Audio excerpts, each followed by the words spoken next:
Ou como dirás a teu irmão: deixa-me tirar o argueiro do teu olho quando tens a trave no teu? Hipócrita, tira primeiro a trave do teu olho, e então verás claramente para tirar o argueiro do olho do teu irmão. Até aqui, irmãos, a palavra do Senhor. Nós estamos naquele sermão chamado de Sermão do Monte ou Sermão da Montanha, que é o sermão mais conhecido que o Senhor Jesus pregou quando pisou nessa terra. E é interessante notar que esse capítulo 7 aqui, ele tem um fio vermelho. E esse fio vermelho que acompanha esse capítulo é o tema do julgamento. Jesus está falando de maneira geral de que a nossa vida, ela é vivida na presença de Deus. Ele está dizendo, em outras palavras, não esqueça que a sua vida está sob o olhar do Senhor. É como se ele dissesse mais ou menos assim para nós: a questão não é aquilo que as pessoas pensam de você ou pensam de mim. A questão é aquilo que Deus, que sonda os corações e as mentes, pensa de você e de mim. Porque, queridos, a vida, ela é dinâmica.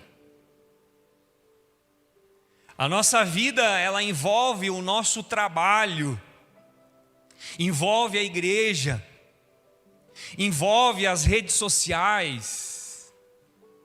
E a gente, nesse convívio com pessoas, em relacionamentos, a gente tende muitas vezes a olhar o movimento, a olhar as coisas muito da superfície.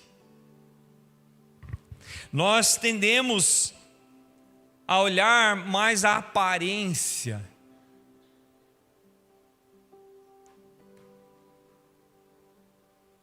Mas nós não podemos esquecer que a vida, ela é uma peregrinação. Você e eu estamos aqui de passagem, estamos aqui numa viagem, e essa viagem tem um destino. E o destino é exatamente o encontro final com Deus. Aquele dia em que eu e vocês estaremos diante do tribunal de Deus. Nós estamos sendo conduzidos para esse dia. E naquele grande dia vai ser proclamado o nosso destino final. Naquele dia o veredito será dado, e muita gente vive como se a vida nesse mundo fosse a única vida. E esquecem que existe uma eternidade. Existe uma vida que é eterna. E uma coisa é você e eu sabermos disso aqui, e outra coisa é nós nos deixarmos conduzir por essa realidade, viver à luz dessa realidade.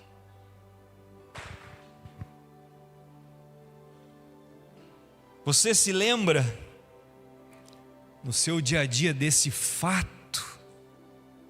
Você tem guiado a sua vida, a sua família, o seu trabalho, as suas decisões, levando em conta essa realidade?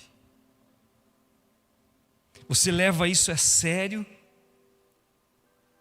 O que distingue o povo de Deus das outras pessoas é exatamente isso. O povo de Deus é aquele que anda consciente do seu destino eterno. E como crentes nós precisamos entender que nós estamos sempre e sempre na presença de Deus. Esse pensamento é que deveria controlar a nossa vida. E esse é o tema norteador desse capítulo 7. E o Senhor vai conduzindo esse capítulo até aquela ilustração final, onde Ele usa a figura de dois construtores e duas casas, né? Uma edificada sobre a areia, outra edificada sobre a rocha. E Jesus está se referindo entre dois indivíduos diferentes. Um é aquele que ouve e põe em prática. E o outro é aquele que ouve, mas não pratica. Que sermão grandioso. Que palavra penetrante, comprometedora. Não há como fugir, não há como escapar. Agora, queridos, em primeiro lugar, o que é que o Senhor quis dizer com não julgueis? Nós precisamos entender direito isso aqui, porque isso aqui tem sido muito mal interpretado, tem sido muito mal aplicado, né? Será que Jesus está dizendo assim, olha, não façam de forma nenhuma avaliações negativas, não façam qualquer julgamento? E é importante entender isso, principalmente nos dias de hoje, onde as pessoas no geral, elas não gostam de verdade. Elas não gostam de definições, né? Existe um relativismo nos nossos dias. As pessoas pensam mais ou menos assim, a mentalidade é: eu tenho a minha verdade, você tem a sua verdade, e assim nós convivemos. Não existe uma verdade absoluta, cada um tem a sua. E assim as pessoas vivem. E muitas estão muito mais à procura de um ambiente legal do que à procura da verdade.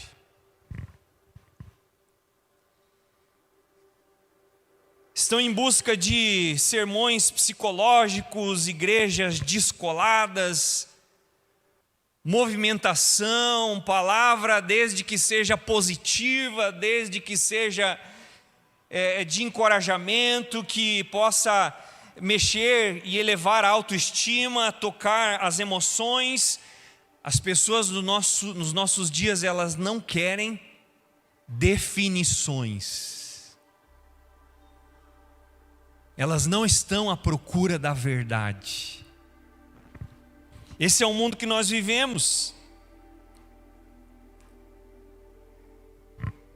As pessoas estão à procura de lazer, elas estão à procura de bem-estar, e paga-se qualquer coisa para não ter conflitos.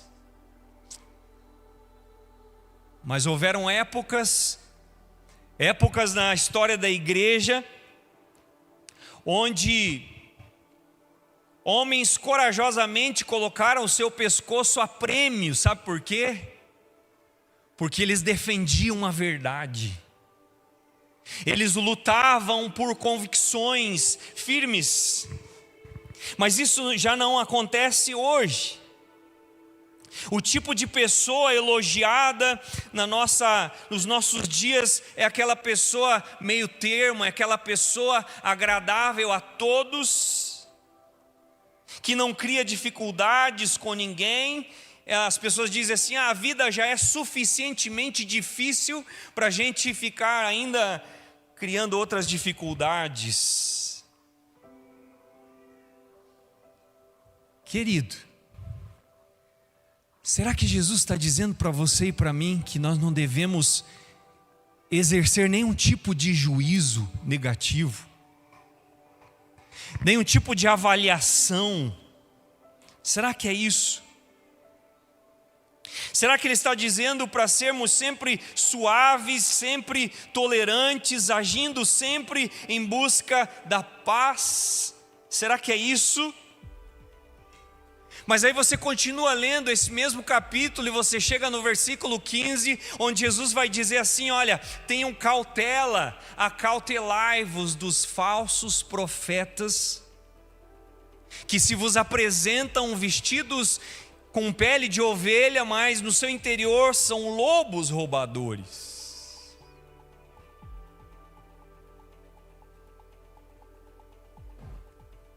E aí a gente começa a perguntar: como é que eu posso cuidar dos falsos profetas se eu não puder pensar mal deles? Se eu não puder fazer uma avaliação que seja negativa, se eu não puder fazer um juízo crítico dos seus ensinamentos? Jesus disse: eles usam peles de ovelhas, eles andam como cristãos, eles falam o linguajar cristão, eles parecem pessoas boas, pessoas inofensivas. Mas como é que eu vou avaliar se eu não puder fazer julgamento? Queridos, não julgueis não é uma atitude frouxa, não é você viver desligado, não é você simplesmente fingir que não está vendo as coisas.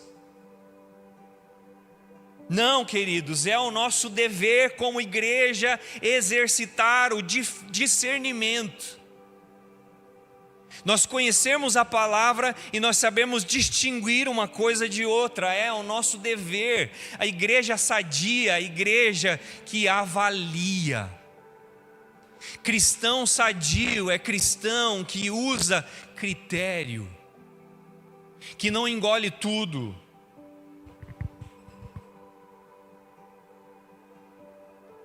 Aliás, a nossa sociedade, ela propõe uma verdade, né? Existe um tribunal, existe juízes, magistrados, né, que são nomeados e nomeados por Deus, a palavra de Deus diz, para proferir sentenças justas, e assim a maldade vai ser freada, assim o erro vai ser restringido. E a Bíblia mostra claramente que a igreja deve pôr em prática a capacidade de julgar. Você, meu irmão, minha irmã, precisa buscar essa maturidade espiritual, e à medida que o Senhor nos concede essa maturidade espiritual, nós vamos crescendo também em discernimento, capacidade de diferenciar as coisas. Então, para o bem da igreja, é preciso julgar. Então, quando uma pessoa diz assim: mas nós não podemos julgar. Opa, pera lá. Nós precisamos entender bem o que Jesus está dizendo aqui. Agora, em segundo lugar, qual é então o significado dessas palavras? Se nós devemos exercer critérios, sim. O nosso Senhor não estava ensinando que nós não devemos fazer avaliações ou julgamentos. O que Jesus se preocupava aqui era com aquele espírito hipercrítico. É com aquela pessoa que vai se tornando crítica demais. Vai sendo levado por extremos, aquele juízo condenatório.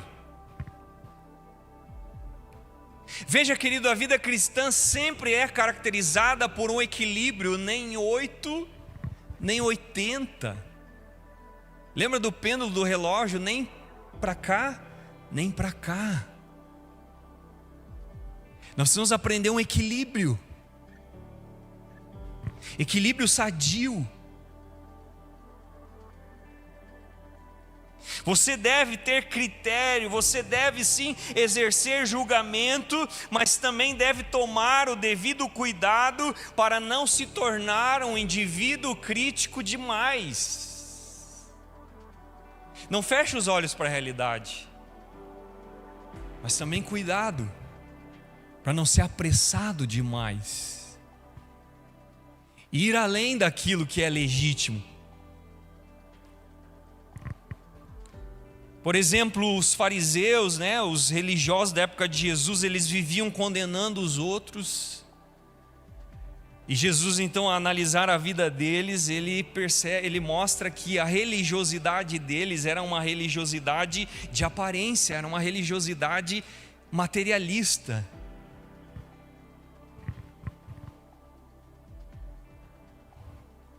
Carregavam um espírito de julgamento, uma postura de superioridade em relação aos outros. Esse problema é um problema que afetava não apenas pessoas da época de Jesus, mas afeta ainda hoje a igreja. Quanta confusão! A ausência de critério, ou por outro lado, o espírito hipercrítico tem provocado na igreja. Então, queridos, vamos ver um pouquinho o que é que Jesus advertiu aqui. É um problema que nasce no ego. Nós somos chamados para viver para Deus, amar a Deus, e nós somos chamados a amar o próximo. Mas o problema é que quando o pecado entrou, o ser humano se tornou autocentrado, o ser humano se tornou egoísta, o ego passou a assumir o lugar que não deveria assumir. Então a atitude, muitas vezes, uma atitude de justiça própria, existe um sentimento, ao invés de quebrantamento, ao invés de descer, ao invés de se humilhar, porque Jesus disse que, a palavra de Deus diz que Deus resiste ao soberbo, mas dá graça aos humildes. Então esse sentimento de superioridade, de viver insistindo que eu estou com a razão, o ego sempre está por trás. E esse é o problema. Quando o ego assume o comando, isso leva a um espírito censurador, a uma crítica rápida demais, a diminuir o outro, às vezes a difamar, a hipercrítica. Porque há toda a diferença do mundo entre você fazer uma crítica esclarecedora, uma crítica legítima, e você ser hipercrítico, ser levado por essa crítica apressada, condenatória. A crítica autêntica, ela é excelente, ela é boa, ela é esclarecedora. A crítica autêntica jamais se mostra destrutiva. A intenção não é se sobrepor ao outro. A crítica autêntica, ela é construtiva. Na verdade, a crítica autêntica, ela é uma apreciação.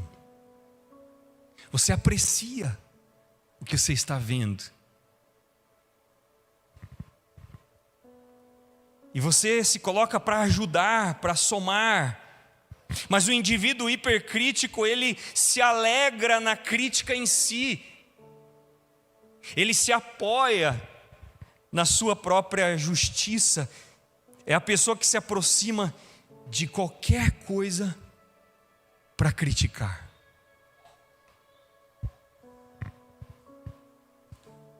Parece, você já viu naqueles filmes ou em documentário, o cão farejador.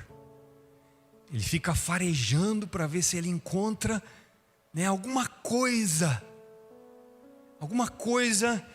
que desperte então o seu interesse, alguma coisa para achar as faltas.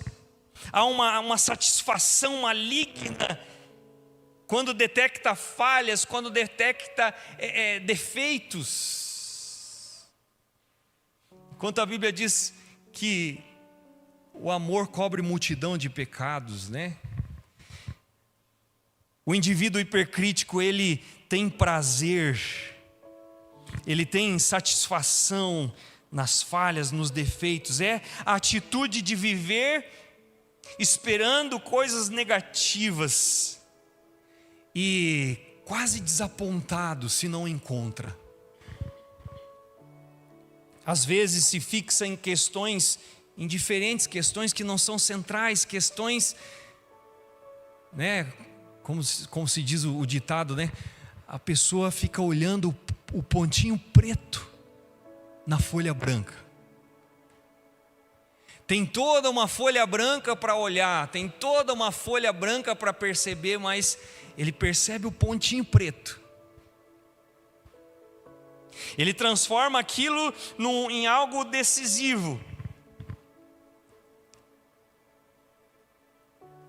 Em Romanos 14, Paulo diz que eles deveriam evitar julgar uns aos outros sobre questões de alimento ou dias especiais, né? Aqueles crentes, eles estavam dando importância demais a coisas secundárias, que não eram tão importantes, que eram periféricas.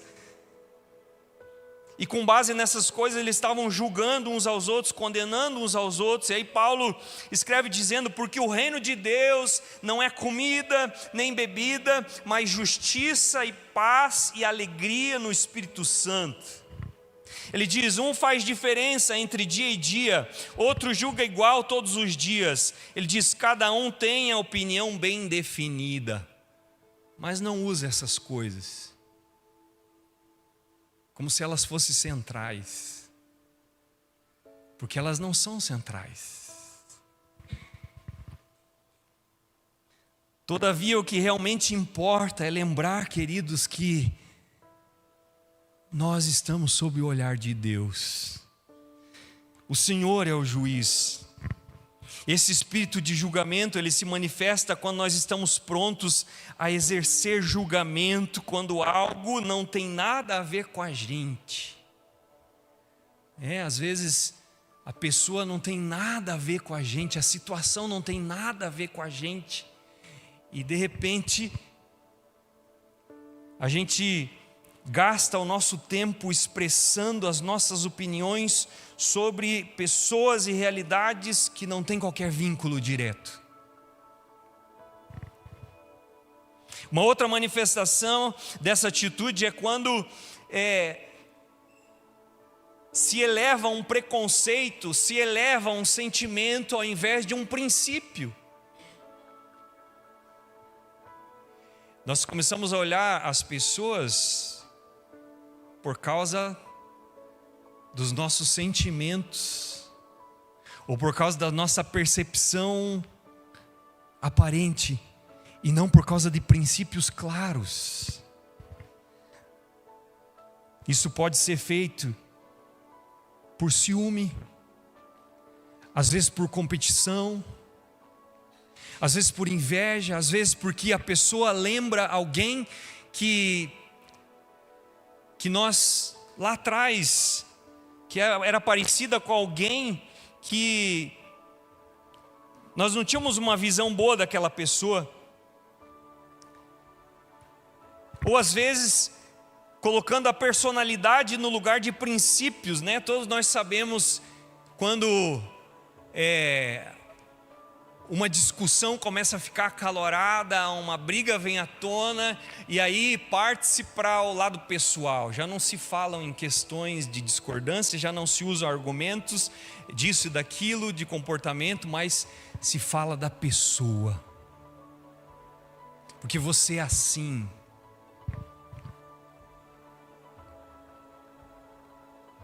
Nós colocamos temperamento no lugar de princípios, e todos sabemos como é fácil a coisa toda ser levada para a questão pessoal, e aí se combate a pessoa e não ideias. Outra forma de expressar as nossas opiniões sem que nós tenhamos um conhecimento de todos os fatos. Querido, antes de você avaliar alguém, antes de você avaliar alguma situação, tome o cuidado de conhecer bem os fatos, de ter conhecimento de causa para não ser precipitado no seu julgamento. Outra indicação sobre esse espírito hipercrítico é que ele nunca se dá o trabalho de procurar compreender o outro.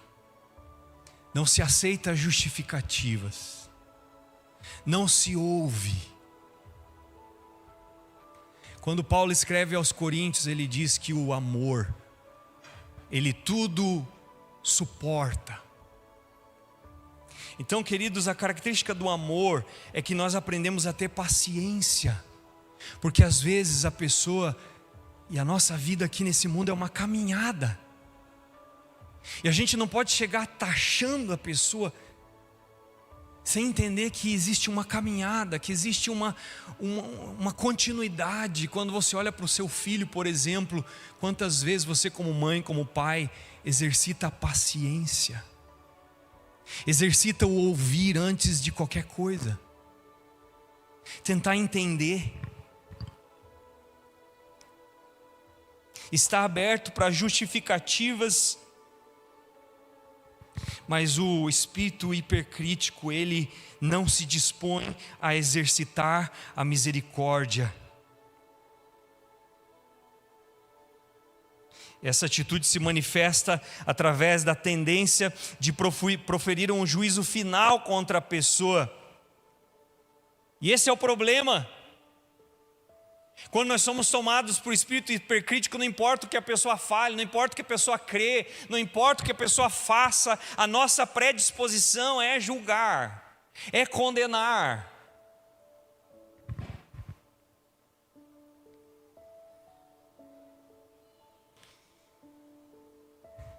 Você lembra daquela passagem que Jesus enviou mensageiros aos samaritanos e eles não acolheram eles? E aí Tiago e João diz para Jesus: Senhor, queres que mandemos descer fogo do céu?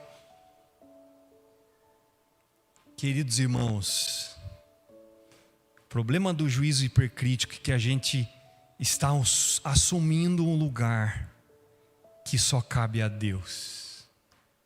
Estamos brincando de Deus, usando uma autoridade que pertence exclusivamente a Deus. Então, se você quer manter um equilíbrio na sua vida cristã nesse assunto, jamais esqueça que você está sob um olhar de Deus. Só que, querido, nós devemos entender que esse Deus, Ele é um Deus que, mesmo com as nossas falhas, mesmo com os nossos pecados, Ele é um Deus bom, Ele é um Deus misericordioso, Ele é um Deus que poderia ter olhado para várias outras direções, mas Ele olhou para você, Ele olhou para mim.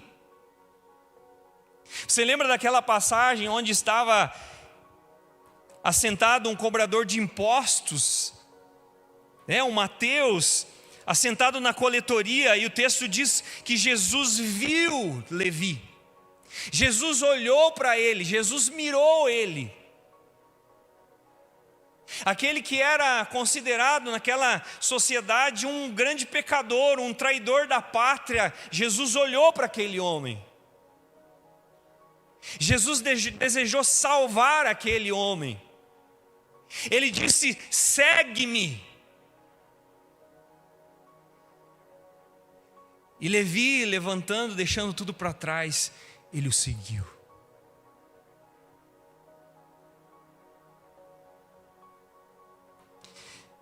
Nós andamos com esse Deus e nós somos chamados a agradecer a esse Deus, porque Ele é bom. Agradecer por um evangelho, por uma mensagem salvadora que nos mostra ter Cristo morrido por nós, sendo nós ainda pecadores, porque talvez alguém se anime a morrer por uma pessoa boa, mas Deus prova o seu próprio amor pelo fato de ter Cristo morrido por nós, sendo nós ainda pecadores.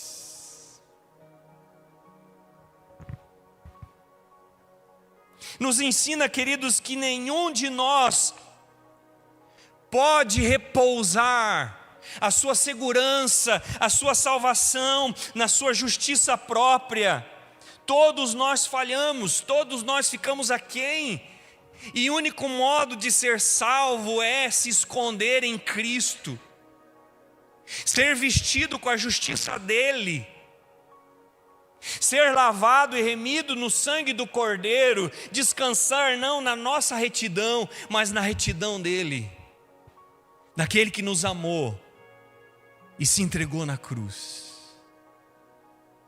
Quando nós entendemos isso, que eu não merecia, mas eu fui contemplado, eu não merecia, mas Ele olhou para mim, Ele me amou, Ele me salvou. Então, queridos, a nossa maneira de exercitar a misericórdia em relação aos outros muda. A nossa maneira de ver as pessoas, de avaliar as pessoas, de pesar os nossos relacionamentos e de olhar até mesmo para aquelas pessoas que às vezes nós consideramos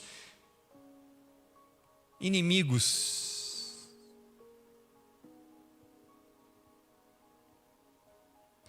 Porque sem Ele nós estaríamos condenados. Sem Ele nós estaríamos inteiramente perdidos. E o que Jesus está dizendo é que quando nós condenamos uma outra pessoa, na verdade, nós estamos dando prova de que nós conhecemos algo a respeito daquela verdade. E se nós que julgamos o outro fazemos as mesmas coisas que o outro, nós estamos nos autocondenando. Mas a verdade é que o Senhor Jesus Cristo, mesmo sendo o nosso juiz, mesmo sendo aquele diante de quem nós vamos comparecer um dia, é aquele que se entregou por nós, aquele que deu a sua vida por você e por mim, aquele que proveu um meio através do qual nós passamos do julgamento para a vida. Passamos da morte para a vida. Isso indica que nós deveremos viver nesse mundo, irmãos, como um povo que passou pelo julgamento, como um povo que tem essa segurança em Cristo, um povo que agora vive na companhia dEle, não apenas com um olhar de juiz, mas como nosso Pai. Nosso Pai.